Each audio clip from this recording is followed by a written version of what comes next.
We're looking at some red arrows. We got some news on the economy in the past half an hour. Plus, we got some news from Lowe's and others. Suggests maybe things are actually holding up better, but holding up better may be bad for the Fed.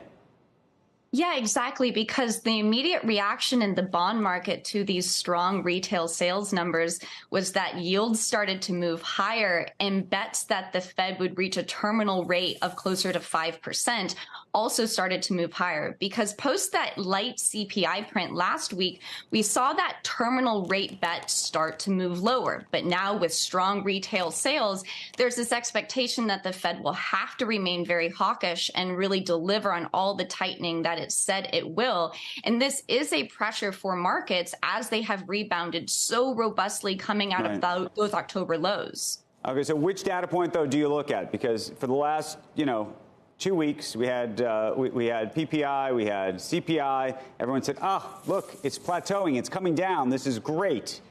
Then we get the news this morning, and people say, maybe not. Well, I think that when we think about the CPI and the PPI, one data point is not enough to actually cause the Fed to pivot. And our view is that a pause is very different than a pivot. Lighter inflation might allow the Fed to not having to ratchet up its hawkishness, but it's certainly not enough to start a rate cutting cycle in the very near future, which the bond market is still pricing in. So I think that the stronger data still puts pressure on the Fed because from retail sales, simply because it says that their efforts in tightening have not yet worked to bend the demand curve down. And it could speak to higher inflation numbers in select parts of the economy continuing. Okay, so if that's the case, do you want to own equities? And if you're going to own equities, what do you want to own? Well, we wouldn't be chasing equities here. We do want to own equities because we are long-term investors, because we are tax sensitive. But if we think about deploying cash today, given where we're trading at the current valuation, if we think that earnings come in closer to flat next year, which we think is an optimistic scenario, we're trading at nearly 18.5 times today. That's not a very attractive valuation or a risk reward.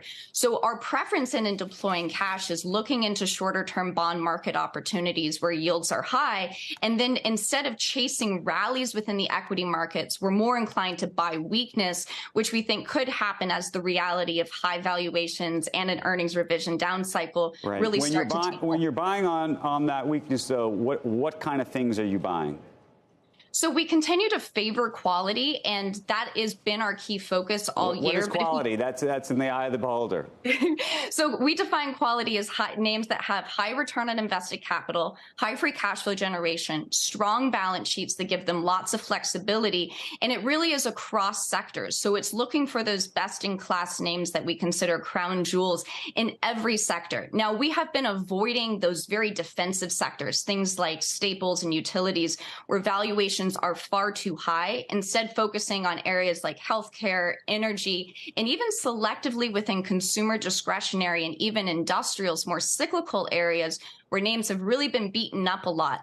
The one area we'd note is that, yes, there are pockets of opportunity within tech, but the relative trends within that sector continue to break down. So it's an area we've been avoiding instead of having to have big overweights there.